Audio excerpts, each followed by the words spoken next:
Ayn Rand రాసిన fountain head పుస్తకం గురించి నేను కంప్లీట్గా ప్రతి పార్ట్, ఆ పార్ట్లో ఒక్కొక్క పార్ట్లో ఎన్ని చాప్టర్స్ ఉన్నాయో ప్రతి దాని గురించి వీడియో చేసిన నేను.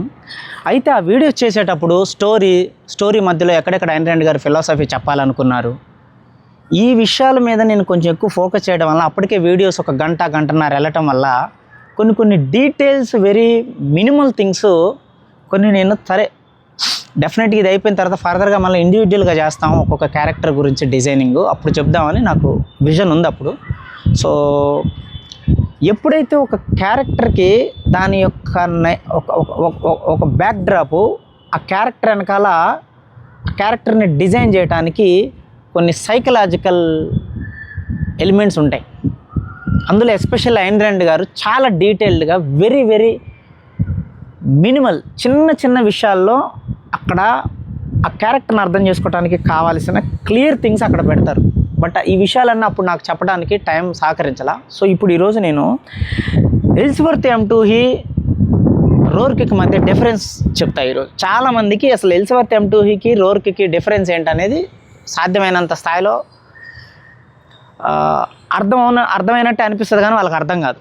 యాక్చువల్గా అసలు 2E క్యారెక్టర్ వచ్చినప్పుడు చాలామంది పుస్తకం చదవరు, ఎందుకంటే ఆ 2E మాట్లాడే మాటలు కానీ అసలు ఆయన విధానాలు కానీ అర్థం కావు అక్కడ. సో అది అర్థం చేసుకోవాలంటే అసలు క్యారెక్టర్ని స్టార్ట్ చేసేటప్పుడు ఐన్ ర్యాండ్ గారు ఒక ఇంట్రడక్షన్ ఇస్తారు, అది చదవాలి. అది యాక్చువల్గా చదవరు ఎవరు, ఎందుకంటే మన ఇమీడియట్ కన్వర్జేషన్ కావాలి. సో పాత్ర తాలూకు బ్యాక్ డ్రాప్ మనం అర్థం చేసుకున్నప్పుడే కన్వర్జేషన్లో ఉన్న డీప్ మీనింగ్ మనకు అర్థమవుతుంది. సో ఇప్పుడు రోర్కు తెలివైన వాడే, 2E తెలివైన వాడే, ఇద్దరూ తెలివైన వాళ్ళే. ఇద్దరు ఎవరి సహకారం లేకుండా వాళ్ళ తెలివితేటల్లో చాలా ప్రతిభావంతులు. వాళ్ళు అనుకున్న పని అనుకున్నట్టు ఇద్దరూ సాధిస్తారు. మరి ఎందుకు రోర్కు హీరో అయ్యాడు, ఎందుకు 2E విలన్ అయ్యాడు, యాంటాగనిస్ట్ అయ్యాడు? 2E ఎవరి సహాయం తీసుకోవాలా, రోర్కు ఎవరి సహాయం తీసుకోడు? 2E సొంతగానే ఆలోచిస్తాడు, రోర్కు సొంతగానే ఆలోచిస్తాడు. బట్ ఎందుకు రోర్కు మాత్రమే హీరో స్థానంలో ఉన్నారు ఐన్ ర్యాండ్ ఫిలాసఫీలో, 2E ఎందుకు విలన్గా మారాడు అనేది మనం అర్థం చేసుకోవాలి అని అంటే 2E తాలూకు లక్షణాన్ని మనం ఒకసారి అర్థం చేసుకోవాలి. అసలు ఈ 2E క్యారెక్టరు అసలు ఎందుకు 2E ఆల్ట్రిజం, సామూహికవాదం ఎందుకు వెళ్ళాడు, ఎందుకు సామూహికవాదానికి వెళ్ళాడు, ఎందుకు అందరూ సమానంగా ఉండాలి, అందరికీ సమాన హక్కులు కావాలనే ఆలోచన వైపు ఎందుకు 2E వెళ్ళాడు, దానికి కారణం ఏంటి? ఎందుకు పీటర్ కీటింగ్కి మిగతా వాళ్ళకి అందరికీ సమాన అవకాశాలు రావాలని రోర్కుగా కాకుండా వీళ్ళందరికీ తీసుకొచ్చాడు? కొన్ని రోజులు పీటర్ కీటింగ్ కూడా అవకాశాలు ఇచ్చిన తర్వాత మళ్ళీ తర్వాత వాళ్ళకి ఇచ్చుకుంటూ పీటర్ కీటింగ్ కూడా అవకాశాలు ఇవ్వకుండా ఎందుకు చేశాడు? దీనంతటికి కారణం ఏంటి అసలు? ఎక్కడ కూడా నేనిది అని 2E తన క్యారెక్టర్ తన గురించి చెప్పుకోదు. అందుకే ఐన్ ర్యాండ్ ముందే బ్యాక్ డ్రాప్ స్టార్ట్ చేసేటప్పుడే మనకి క్లియర్ హింట్ ఇస్తుందన్నమాట. సో ద పేజ్ నెంబర్ 353, ఎవరి దగ్గరైనా తెలుగు పుస్తకం ఉంటే page number 353. So part 2 chapter 9 starting ఒకసారి చూస్తే చిన్నప్పుడు ఫ్రెండ్ ఉంటాడు జానీ స్టోక్స్, ఆడి పేరు ఎలిజబెత్ M2E ఫ్రెండ్ పేరు Johnny Stokes. So chapter number 9 starting ఏముంటుందంటే లైను, జానీ స్టోక్స్ మీదకి గొట్టంతో నీళ్లు చిమ్మినప్పుడు ఎలిజబెత్ 2Eకి 7 ఏళ్ళు. జానీ తన బెస్ట్ సండే సూట్లో 2E గారి ఇంటి పక్క నుంచి వెళ్తున్నాడు. తల్లి నిరుపేద గనక జానీ ఆ సూటు కోసం సంవత్సరాల పాటు ఎదురు చూశాడు. ఎలిజబెత్ ఆ పని చాటుగా ఏదైతే నీళ్లు కొడతాడో ఆ పని చాటుగా చేయలేదు, బాహటంగానే చేశాడు. ఆమె తల్లి, తండ్రి, చర్చి ఫాదరు ముగ్గురు చూస్తూనే ఉన్నారు ఈ విషయాన్ని. సో ఇలా చెప్పుకుంటూ ఐన్ ర్యాండ్ గారు అక్కడ ఒక మాట చెప్తారు, ఏమేనంటే జానీ స్టోక్స్ చురుకైన కుర్రాడు, బంగారు రంగు ఉంగరాల జుట్టు తనది, సొట్టబొగ్గులు ఉంటాయి, ప్రజలు పనిగట్టుకు చూస్తారు అతన్ని. ఎలిజబెత్ 2Eని చూసేందుకు ఎప్పుడు ఎవరు అతనికేసి తిరగరు. అక్కడున్న పెద్దవాళ్ళు ఎంతగా షాక్ అయ్యారంటే చాలాసేపటి వరకు ఎలిజబెత్ని ఆపేందుకు ఎవరు పరిగెత్తలేదు. తీవ్రంగా కుదిపేస్తున్న గొట్టం నాజిల్ని తన చిన్న శరీరానికి ఆంచుకొని నిలబడ్డాడు. తృప్తి కలిగేంత వరకు లక్ష్యాన్ని గురి తప్పనివ్వలేదు, అప్పుడు వదిలేశాడు. అప్పుడు ఎలిజబెత్ వరండా వైపు 2 అడుగులు వేసి తలెత్తి ఎదురు చూశాడు వాళ్ళ పేరెంట్స్ వైపు చూసి. వీళ్ళ పేరెంట్స్ ఇప్పుడు కొడతారు నన్ను అని. అప్పుడు మిస్సెస్ స్టోక్స్ ఆపి ఉండకపోతే జానీయే శిక్షించి ఉండేవాడు. అంటే జానీ కొట్టేవాడు వాళ్ళ ఫ్రెండు, నా మీద ఇంద్ర నీళ్ళు పోస్తున్నావు అని. కానీ వాళ్ళ పేరెంట్స్ ఆపడం వల్ల ఆగాడు. అప్పుడు ఎల్సవర్త్ అడిగారు వాళ్ళ ఫాదర్, ఎందుకురా అంటే అప్పుడు చెప్తాడు, జానీ పచ్చి రౌడీ, స్కూల్లో అందరినీ కొడతాడు అని. శిక్షించాలా వద్దా అన్నది నైతికత సమస్య అయింది. Clear, very clear. ఈ లైన్ వెరీ వెరీ ఇంపార్టెంట్. నాజుకు శరీరం, సున్నిత ఆరోగ్యం, అందుచేత ఎల్సవర్తిని శిక్షించడం ఏ పరిస్థితుల్లోనైనా కష్టమే. అదీగాక సమ అన్యాయం సాధించడం కోసం తనను త్యాగం చేసుకున్న కుర్రాన్ని దండించటం ఎలా? సమ అన్యాయం. పైగా తన బలహీనతను లెక్క పెట్టకుండా ధైర్యంగా బాహటంగా చేశాడు. ఒక రకంగా అమరవీరుల్లా బలహీనతను లెక్క పెట్టకుండా ధైర్యంగా బాహటంగా చేశాడు. This is the point. You have to understand very clearly. ఏంటి ఇక్కడ పాయింట్? స్టార్టింగ్ ఏం చెప్తుంది? జానీ స్టోక్స్ మీదకి గొట్టంతో నీళ్ళు జిమ్మాడంట. ఎందుకు అంటే ఎల్సవర్త్ యొక్క నేచర్ ఎలాంటిది అని ఐన్ ర్యాండ్ ఇక్కడే చెప్పింది క్లియర్గా. ఆ స్టార్టింగ్ చదువుకుంటూ వెళ్ళండి, మీకు క్లారిటీ వస్తుంది. ఎల్సవర్త్ పుట్టుకతోనే కొంచెం బలహీనంగా పుడతాడు, శారీరకంగా సన్నగా ఉంటాడు, వీక్గా ఉంటాడు మనిషి. అడిగి పుట్టినప్పటి నుంచి అన్ని అనారోగ్య సమస్యలు. ఈ జానీ స్టోక్స్ అనేవాడు చాలా అందంగా, బలంగా, ఎవరైనా సరే చూడగానే ఆ పిల్లోడు బాగున్నాడు, అందంగా ఉన్నాడు అనేలాగా ఉంటాడు. సో ఈ సైకలాజికల్ ఆస్పెక్ట్లో ఈ ఎల్సవర్త్ ఏం చేస్తాడంటే వాడికి ఒక అసూయ పుడుతుంది స్నేహితుడి మీద. ఆ అసూయ పుట్టినప్పుడు ఆ అసూయని ఎలా ప్రదర్శించాలో తెలియక వాడు అప్పటి వరకు సంవత్సరంన్నర వాళ్ళ అమ్మగారు, జానీ స్టోక్స్ వాళ్ళ అమ్మగారు సంవత్సరంన్నర కష్టపడి ఒక కోటు వాడికి కొనిపిస్తే అది వేసుకొని వాళ్ళ ఇంటి పక్క నుంచి వెళ్తున్నప్పుడు ఈ తట్టుకోలేని అసూయతో ఎల్సవర్త్ నీళ్ళు కొడతాడు పైపుతో. This is the point number 1, psychological point. The psychological point 2, ఎందుకురా ఆడి మీద నీళ్లు కొట్టావని అడగానే ఏం చెప్తాడనంటే, జానీ రౌడీ, స్కూల్లో చిన్న చిన్న పిల్లల్ని కొడతా ఉంటాడు అని చెప్పాడు. అప్పుడు ఇమీడియట్గా వాళ్ళ డాడీ, వాళ్ళ మమ్మీ, వాళ్ళ చర్చ్ ఫాదర్ ముగ్గురు అక్కడ ఉండటం వల్ల వాళ్ళ ఆలోచన తీరు ఎలా ఉంటుంది, ఇప్పుడు వీడిని కొట్టాలా వద్దా, వీడు మంచి పనే చేశాడు, సమన్యాయం అంటే వేరే వాడిని కొట్టాడు, సమ అన్యాయం అని ఉంది అక్కడ పదం. If you remember Ayn Rand అక్కడ సమ అన్యాయం అని, ఎందుకంటే జానీ స్కూల్లో అందరినీ కొడతాడు రౌడీలాగా, అందుకే నేను కొట్టాను, నీళ్ళు జిమ్మాను వాడి మీద అని చెప్తాడు. అంటే అన్యాయం చేసిన వాడికి తిరిగి అన్యాయం చేయటం న్యాయమే, అందుకే అది సమ అన్యాయం అనే పదం వాడింది. This is exactly the point of Ayn rand.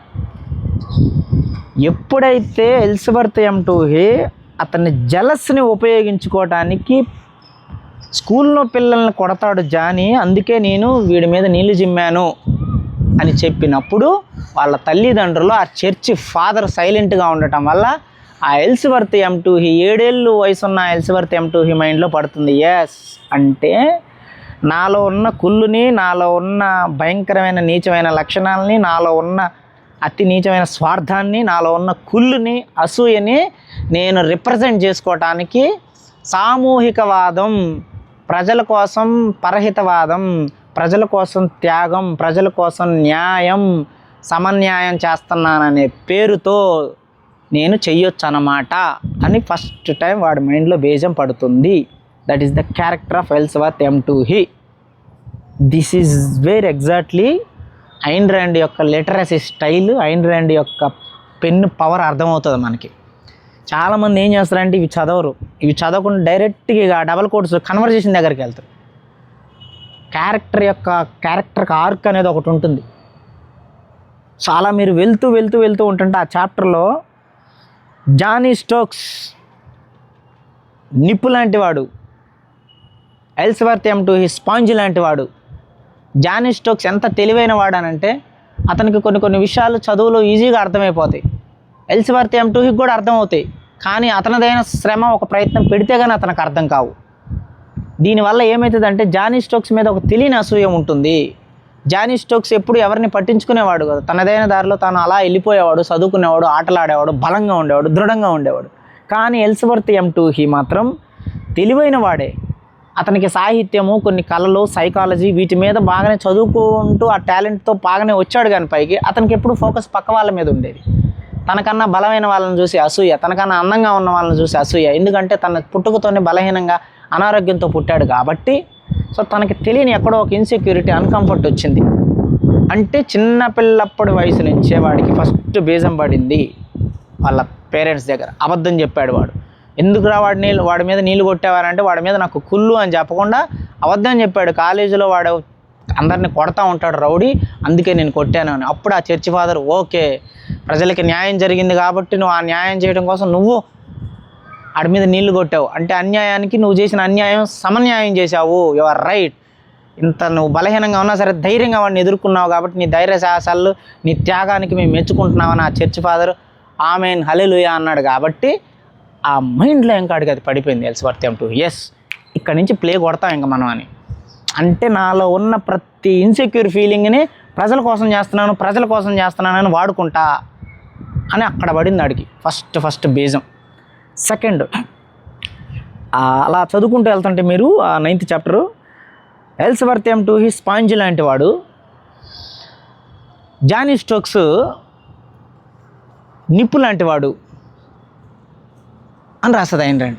ఎందుకు ఇలా రాసింది Ayn Rand? What is the point exactly? దీనికి కారణం ఏంటి అని ఆలోచించినప్పుడు నిప్పు తనంతట తాను వెలుగుతుంది. ఇనిషియల్గా ఎవరైనా వెలిగించినా, లేదంటే మనం ఒక లైటర్ వెలిగించినా, అగ్గిపుల్ల వెలిగించినా నిప్పు తనంతట తాను వెలుగుతుంది. ఎలగటానికి కావాల్సిన ఒరిజినల్ క్వాలిటీస్ అంతా తనలో ఉన్నాయి నిప్పులో. అందుకోసం ఈ జానీ స్టోక్స్ అనేవాడు చిన్నప్పటి నుంచి ఎవరి సహాయం లేకుండా, ఎవరి మీద ఏడవకుండా, అసూయ పడకుండా, జలస్ పడకుండా బాగా దృఢంగా ఉండేవాడు. క్రికెట్ ఆడేవాడు, గేమ్స్ ఆడేవాడు, చదువుకునేవాడు, మంచిగా ఉండేవాడు, ఎవరి మీద కుళ్ళు పడేవాడు కాదు జానీ స్టోక్స్. కానీ ఇతను బలహీనంగా ఉండటం వల్ల వాళ్ళు ఆడే ఆటలు కానీ, వాళ్ళు చూపించే ఆ పర్ఫార్మెన్స్ కానీ, ఎక్స్ప్రెషన్స్ కానీ ఏది ఎల్స్వర్త్ M2 ద్వారా జరిగేవి కాదు. కాబట్టి మరి నేను ఏం చేయాలి అనే ఉద్దేశంలో ఉంటాడు. కాబట్టి తన అసూయ ద్వారా అవతల వాళ్ళని మ్యానిపులేట్ చేయటం, తన అసూయ ద్వారా అవతల వాళ్ళ మీద అబద్ధాలు చెప్పటం, తన అసూయ ద్వారా అవతల వాళ్ళని కిందకి లాగాలని చూడటం, ఇలాంటి ఒక యాటిట్యూడ్ డెవలప్ అవుతుంది. మీరు కావాలంటే చూడండి, మన స్కూల్ డేస్లో ఎవడైతే బాగా చదువుకుంటాడో, ఇప్పుడు పలానా రామారావు అనేవాడు బాగా చదివితే అటు రామారావు కూడా బాగా చదువుతాడు అని అమ్మాయిలు అందరూ ఆడి దగ్గరికి వెళ్తారు. అబ్బాయిలందరూ అరే చెప్పురా ఇది ఎగ్జామ్ ఏ క్వశ్చన్ వస్తుంది ఏందని. వాడు మామూలు నార్మల్ డ్రెస్లు వేసి చెప్పులు వేసుకున్నా వాడు చుట్టూ అందరూ జనాలు గుమ్ముకూడతారు. మన కాలేజీలో కానీ చూసుకోండి, intermediate, 10th, what ever it maybe, ఎక్కడైనా సరే, బీటెక్ ఎక్కడైనా సరే, ఎవరికైతే మంచి డ్రెస్సులు వేసుకొని వాడు బాగా డబ్బున్నోడు వస్తాడో వాడికి అటెన్షన్ రాదు. ఎట్లా వీడికి ఏం లేకపోయినా వస్తుంది, మనకి ఎట్లా అని ఆలోచించినప్పుడు వాడప్పుడు బీర్ తాగుతాడు. వాడప్పుడు degree first year, BTech first year joining రోజే వాడు బీర్ తాగటం మొదలు పెడతాడు. మంచి కాస్ట్లీ బీర్లు లేక అందరిని పిలిచి పార్టీలు ఇస్తూ ఉంటాడు. పలానా వీడు రాకేష్ గారు మంచి పార్టీ ఇస్తాడు రా అనగానే వాడు గుర్తింపు అక్కడ వస్తుంది. ఎక్కడైతే నువ్వు వాడిదైన దారిలో వాడిని ఎదుర్కొని దాటగలిగే శక్తి నీలో లేనప్పుడు నీ అసూయ ఇంకొక మార్గాన్ని ఎంచుకుంటుంది. అలా ఎంచుకున్న మార్గమే ఆల్ట్రూయిజం, సామూహికవాదం, పరహితవాదం అని ఎల్స్వర్త్ M2 క్యారెక్టర్ ద్వారా అక్కడ ఇనిషియేషన్ తీసుకుంది ఐన్ ర్యాండ్. అందుకోసమే ఇక్కడ ఐన్ ర్యాండ్ ఎల్స్వర్త్ M2 స్పాంజ్ లాంటి వాడు, జానీ స్టోక్స్ నిప్పు లాంటి వాడు అని చెప్పింది అనమాట. నిప్పు తనకు తాను ఎదుగుతుంది. That is what the character of the Roark character resemblance. నిప్పు తనంత తాను వెలుగుతుంది, తన కోసం తాను వెలుగుతుంది. ఆ వెలుగు వెలిగినప్పుడు నిప్పు నీ కోసం వెలగదు, సూర్యుడు నీ కోసం రాడు. నువ్వు ఉన్నా చచ్చినా పీకినా సూర్యుడు వస్తూ ఉంటాడు, అంతే పోతూ ఉంటాడు. సూర్యుడు తనంతట తాను వెలగటం అనేది తన నేచర్. దాని ద్వారా నువ్వు బై ప్రోడక్ట్గా బెనిఫిట్ అవుతున్నావు. తన స్వార్థం కోసం తాను బతికేవాడు, ఇతరుల మెప్పు కోసం బతకనివాడు, ఇతరులను చూసి అసూయ పడనివాడు, ఇతరుల గురించి ఏ సెకండ్ కూడా పరిధికి మించి ఆలోచించిన వాడు నిప్పు లాంటి వాడు అనే ఒక రిజంబలెన్స్లో జానీ స్టోక్స్ నిప్పు లాంటి వాడు అన్నది ఐన్ ర్యాండ్. స్పాంజ్ అని ఎందుకు వాడిందంటే, ఇప్పుడు మన స్కూల్లో స్పాంజులు ఉంటాయి కదా, స్పాంజులో నీళ్ళు పెడితేనే అది గుంజుకుంటుంది, లేదా స్పాంజ్ ఏం లేదు డొల్ల. అంటే నీళ్ళను గుంజుకుంటేనే అది పని చేయగలదు స్పాంజి బలం. అంటే ఇప్పుడు ఏదైనా క్లీన్ చేయాలి, గోడ తోడాలి, నీళ్ళు అందులో గుంజుకుంటేనే, లేదా ఊరికి స్పాంజ్ తీస్తే అది కుదరదు కదా. అంటే అది ఒక పరాన్న జీవి లెక్క. అంటే వేరే వాళ్ళ క్రెడిట్ని దోచుకొని, వేరే వాళ్ళ పనిని దోచుకొని, వేరే వాళ్ళ సంపదని దోచుకొని మ్యానిపులేషన్ చేస్తూ వేరే వాళ్ళ ఆలోచనలు దోచుకొని బతకటం అనేది ఒక పరాన్న జీవిగా, ఒక స్పాంజి, తనకంటూ ఓన్ లక్షణం అనేది లేకుండా తనకున్న తెలివితేటలతో వేరే వాళ్ళని వాడుకొని పైకి వచ్చి దోచుకొని వెళ్ళటం అనేది స్పాంజ్ క్యారెక్టర్గా ఐన్ ర్యాండ్ చెప్పింది. అందుకోసం అక్కడ ఎలిజబెత్ ఎం టూహీని స్పాంజ్ లాంటి వాడు అని చెప్పింది అనమాట. So this is exactly the character style of Elizabeth M టూహీ.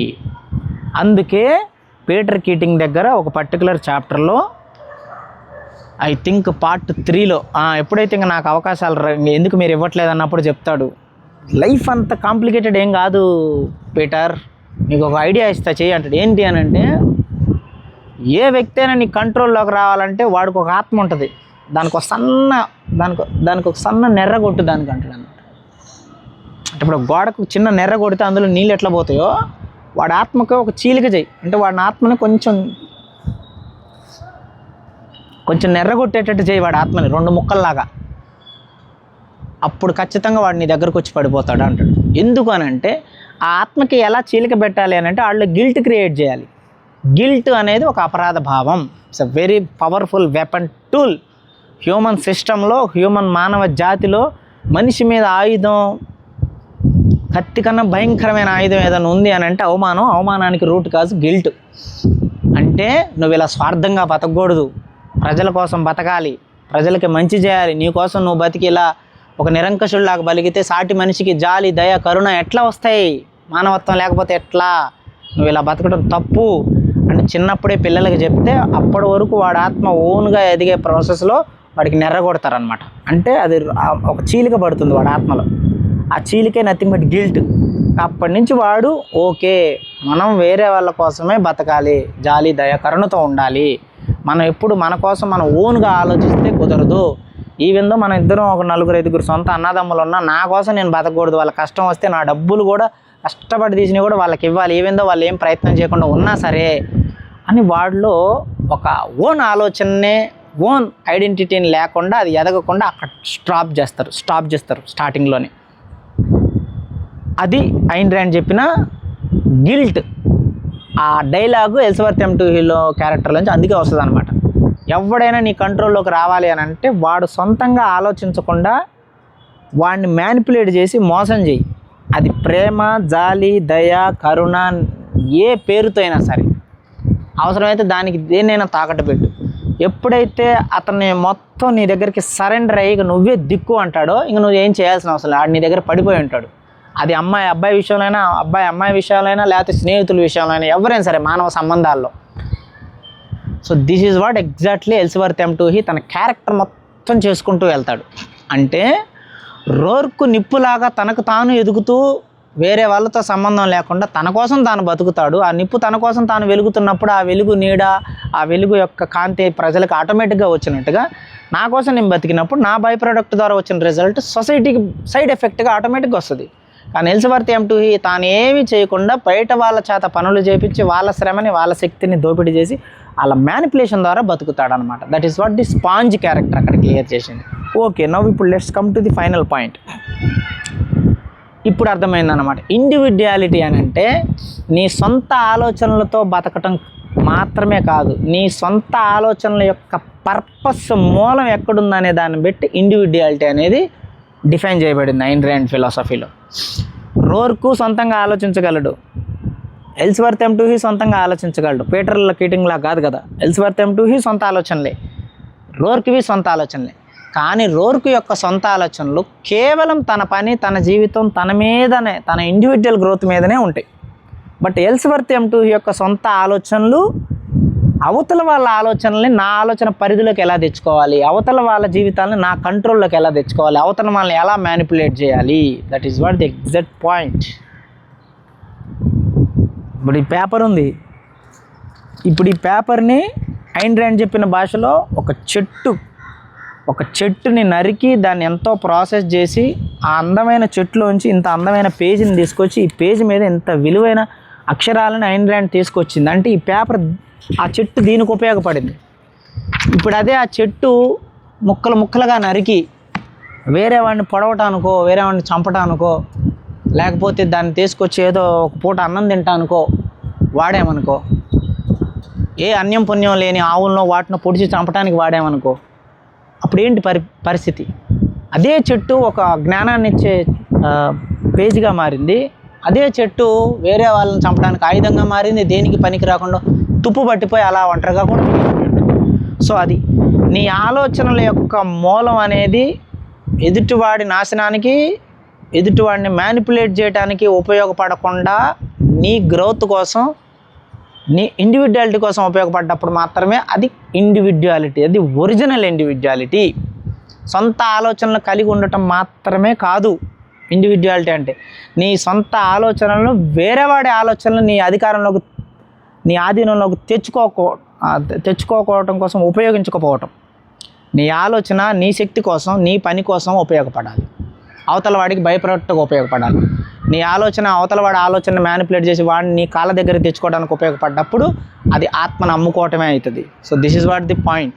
ఒకటే ఆలోచన, అది దాని యొక్క మూలం, పర్పస్ ఏముంది అనే దాన్ని బట్టి రోర్కుకి టోహీకి మధ్య డిఫరెన్సెస్ ఉంటుంది.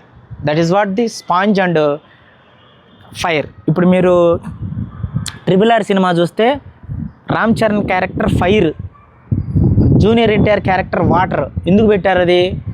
రామ్ చరణ్ అనేవాడు ఏదో సాధించాలి, డిసిప్లిన్ అని వాళ్ళ నాన్న దగ్గర నుంచి ఒక ఆశయం వచ్చింది కాబట్టి ఆ మిలిటరీలో చేరి దొంగతనంగా వాళ్ళ దగ్గరే ఉంటూ వాళ్ళనే దెబ్బ కొట్టాలని ఒక ఆశయం, లోపల ఒక పగ కసితో వాడు ఉంటాడు ఆ క్యారెక్టర్, రామరాజు క్యారెక్టర్. అందుకే ఫైర్.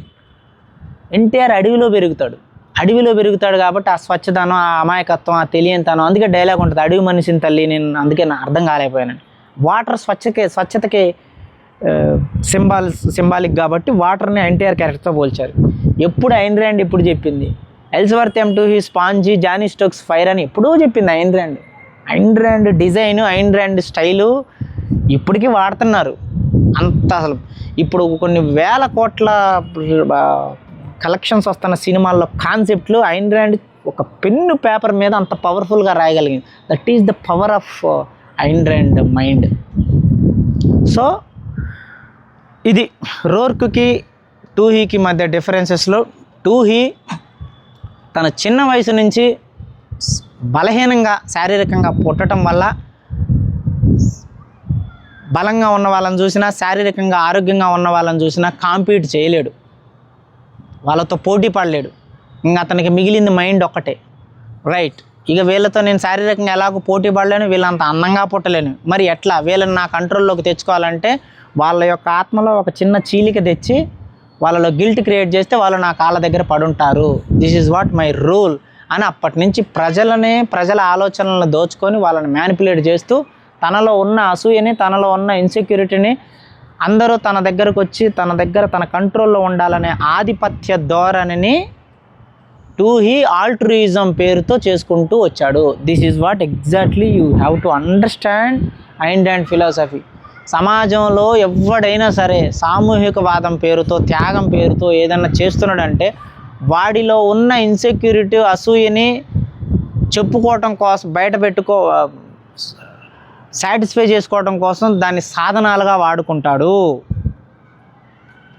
అందుకే అక్కడ ఆ డైలాగు, ఎందుకురా నీళ్లు కొట్టావు అనగానే జానీ స్టోక్స్ స్కూల్లో పిల్లల్ని కొడతాడు, అందుకే నేను నీళ్లు కొట్టాను ఆడి మీద అని చెప్తాడు. యాక్చువల్గా అది అబద్ధం. మరి ఎందుకు అట్లా చెప్పాడు? అది చెప్పగానే తల్లిదండ్రులు సైలెంట్గా ఉండగానే కథం, వాడేదో ఊరికి చెప్పాడు కానీ ఇప్పుడే తల్లిదండ్రులు సైలెంట్గా ఉన్నారు. ఓకే అంటే మనం జనాలకు వాడు అన్యాయం చేశాడు కాబట్టి నేను చంపినా ప్రాబ్లం లేదు, వీడి మీద కొట్టినా ప్రాబ్లం లేదు అని అమ్మా నాన్నలు కూడా సైలెంట్గా ఉన్నారు కాబట్టి ఇప్పటి నుంచి ఈ త్యాగం, ఈ సామూహికవాదం, ప్రజలకి అన్యాయం జరిగింది కాబట్టి నేను తిరగబడుతున్నాను. రోర్క్ అనేవాడు మొత్తం ఆఫర్లు మొత్తం వాడే తీసుకుంటున్నాడు, ఎవ్వడికి అసలు ఆఫర్లే రాకుండా పోతున్నాయి కాబట్టి నేను పీటర్ కిట్టింగ్ హెల్ప్ చేస్తాను, తర్వాత వాళ్ళకి హెల్ప్ చేస్తాను అని అట్లా వాడుకో. బట్ యాక్చువల్గా రోర్క్ అంటే అసూయ, జలస్. అది తన సైకలాజికల్ క్యారెక్టర్ చిన్నప్పటి నుంచి ఆ డిజైన్ తీసుకొచ్చింది ఐన్ ర్యాండ్. అందుకే మీరు ఆ చాప్టర్ 9 చదివితే, ఆ బ్యాక్ డ్రాప్ చదివితే మీకు అర్థమవుతుంది. పక్కన వాళ్ళ ఆలోచనల్ని తన ఆధీనంలోకి తెచ్చుకొని దాని ద్వారా ఆధిపత్యం పొందటం అనేది ఇట్స్ ఎ క్యారెక్టర్ రిజంబలెన్స్.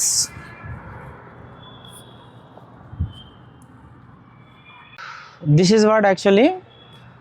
అందుకే ఐన్ ర్యాండ్ స్ట్రిక్ట్లీ అంత తీవ్రంగా విమర్శిస్తుంది. ఈ ప్రపంచంలో ఎవడో కూడా నిజంగా ప్రజలకి మంచి చేయాలి అనే నిస్వార్థమైన భావం ఉన్న వాళ్ళ పర్సంటేజ్ చాలా తక్కువ. 90% పీపుల్ అనేవాళ్ళు వాళ్ళల్లో ఉన్న అసూయని, ఇన్సెక్యూరిటీస్ని కవర్ చేసుకోవడం కోసము ఆల్ట్రూయిజం, సామూహికవాదం, ప్రజల శ్రేయస్సు, సమానత్వం పేరుతో వాళ్ళ యొక్క ఫ్రస్ట్రేషన్ని, ఎదుటివాడిని మించాలి అనే ధోరణితో వాళ్ళు వాటిని ఆయుధంగా ఉపయోగిస్తారు. ఆ ఆయుధంగా ఉపయోగించే ప్రాసెస్లో మనుషుల మీద అప్లై చేసేదే అవమానం, గిల్టు, అపరాధ భావన అనేది. So this is what exactly చిన్నప్పటి నుంచి ఆ టూహీ ఒకడు బలంగా దెబ్బ కొట్టి పేరు తెచ్చుకున్నప్పుడు ఇంకొకడు మైండ్ మీద దెబ్బ కొట్టి పేరు తెచ్చుకుంటాడు. ఎందుకంటే ఆ అటెన్షన్ సీకింగ్ కావాలి. అందుకే ఇందాక చెప్పినట్టు కాలేజీల్లో కానీ స్కూళ్ళల్లో కానీ బాగా చదివాడు, గుర్తింపు ఉంది, మరి చదువు రానోడు ఏం చేయాలన్నప్పుడు వాడు సిగరెట్లు, మందు తాగి అలా పేరు తెచ్చుకుంటాడు. Because here everybody is attention seeking, everybody needs attention seeking.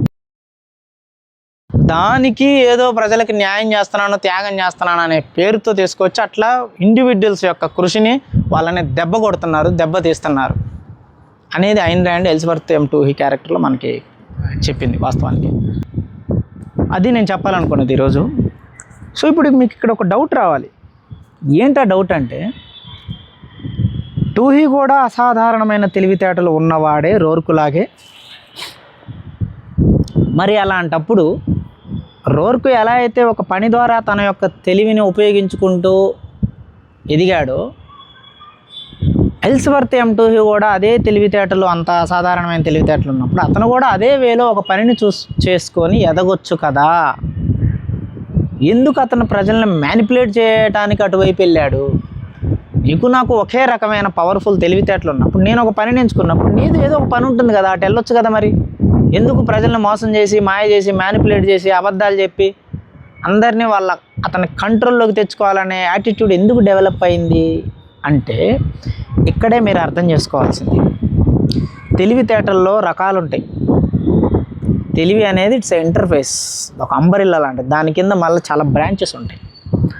రోర్క్ది creative తెలివితేటలు, ఇతనిది ఎలిజబెత్ ఎం టూహీది అనలైటికల్ తెలివితేటలు. అనలైటికల్ తెలివితేటలు అంటే ఒక జర్నలిస్టు ఒక పత్రికను నడపటం, వాడిని విమర్శించడం, వాడు ఇది అంటాం, వీడిని అదంటాం, వాడిలో ఏముందో తెలుసుకోవటం, వీడిలో ఏముందో తెలుసుకోవటం. ఇది రోర్క్ది క్రియేటివ్ తెలివితేటలు. He is not interested in to others, but Toohey is always interested in to others. అది వాళ్ళ మైండ్లో ఉన్న మేజర్ డిఫరెన్స్. మీరు ఉన్నారు మామూలుగా చూడండి. ఇప్పుడు నేను ఇది ఒక ఫ్రేమ్ పెట్టి ఇక్కడ ఒక డిజైన్ చేసి దీనికి కొంచెం లైట్గా పోర్ట్రైట్ మోడ్ పెట్టి ఆ బ్యాక్ డ్రాప్ అంతా ఇట్లా పెట్టి మళ్ళీ దాని తర్వాత దాన్ని కొంచెం స్టార్టింగ్లో నేను ఏదైతే ఫౌంటైన్ హెడ్ వీడియోలు చేశానో ఒక సినిమాటిక్ రేంజ్లో దానికి ఒక ఇంట్రడక్షన్ ఇవ్వటం, దానికి స్లో మోషన్లో డిస్క్రిప్షన్ పెట్టడం, మళ్ళీ కరెక్ట్గా డోర్ తీసిన దగ్గర సౌండ్ వేయటం. అసలు నిజంగా సినిమా కోసం కూడా అంత చేస్తారో లేదా, చిన్న ఫోన్లో నేను అంత చిన్న ఫోన్లో ఎడిటింగ్ చేసి నేను పెట్టేవాడిని. బట్ చూసేవాళ్ళు జస్ట్ లైక్ దట్ అట్లా చీప్గా కామెంట్లు పెట్టేవాళ్ళు చాలామంది. ఏందిరా ఇదని. ఏంటి మరి అంటే తేడా ఏంటంటే, ఒకడు అసలు లేని దాన్ని క్రియేట్ చేయగలిగే ఒక సృజనాత్మకత తెలివితేటలు వాళ్ళలో ఉంటాయి. ఇంకొకటికి దాన్ని క్రియేట్ చేసే తెలివి ఉండదు, కానీ వచ్చిన దాన్ని విమర్శించే తెలివి ఉంటుంది. ఆ విమర్శించే తెలివిలో కూడా క్రిటిసిజంగా విమర్శిస్తేనే దాన్ని తెలివి అంటారు. సహజంగా ఎట్లా పడితే అట్లా విమర్శిస్తే అది మళ్ళీ టూహీ వేలోకి వెళ్తుంది. ఏది జలసును తట్టుకోలేక ఇది చేయటం అనేది. సో వాట్ ఐఎమ్ సేయింగ్, రోర్కున్నది క్రియేటివ్ ఇంటెలిజెన్స్, ఇతనుకున్నది అనలైటికల్ ఇంటెలిజెన్స్. అతను కొత్తగా సృష్టించలేడు, టూహీ ఏది కొత్తగా ఇన్నోవేటివ్గా చేయలేడు, కానీ ఉన్నదాన్ని విమర్శించగలడు, ఉన్నదాన్ని అర్థం చేసుకోగలడు, అది ఏంటి అని దాన్ని అర్థం చేసుకోగలడు, మనుషుల్ని చదవగలడు, మనుషుల్ని తన అవసరాలకు ఎలా వాడుకోవాలో అనలైజ్ చేయగలడు. బట్ ఈ ఏరియాస్ అన్నీ రోర్క్కి ఇంట్రెస్ట్ లేదు. అతను కేవలం పని, శూన్యంలోంచి అతను దేనైనా పుట్టించగలడు. ఒక భౌతికంగా దొరికే పదార్థాలలోంచి ఒక ఆలోచన సృష్టించి ఒక డిజైన్ చేయగలడు. Those are the differences. So వాళ్ళ యొక్క డిఫరెన్సెస్, ఇంటెలిజెన్స్లో ఉండే డిఫరెన్సెస్ వల్ల వాళ్ళు ఆ పాత్ని ఎంచుకున్నారన్నమాట. But end of the day it's a free will. మన నిర్ణయాలు అనేవే మన జీవితంలో మన చేతుల్లో ఉంటాయి. ఇలా బతకాలి అనుకుంటే బతకొచ్చు, బతకకూడదు అనుకుంటే బతకూడదు. కానీ ఇలా బతకాలి అని డిసైడ్ అయ్యే నిజంగా తెలిసే చేస్తున్నప్పుడు అది చాలా క్షమించడానికి కూడా సరిపోని విషయం అదే అని ఆయన అంటుంది అనమాట. అంటే చెడు చేయడం కోసమే చెడుగా ఆలోచించడం అనేది తప్పు, పొరపాటు జరగవచ్చు అనేది. సో ఇది ఎలిజబెత్ M2 ఈ క్యారెక్టర్ గురించి సాధ్యమైనంత వరకు నేను చెప్పగలిగిన.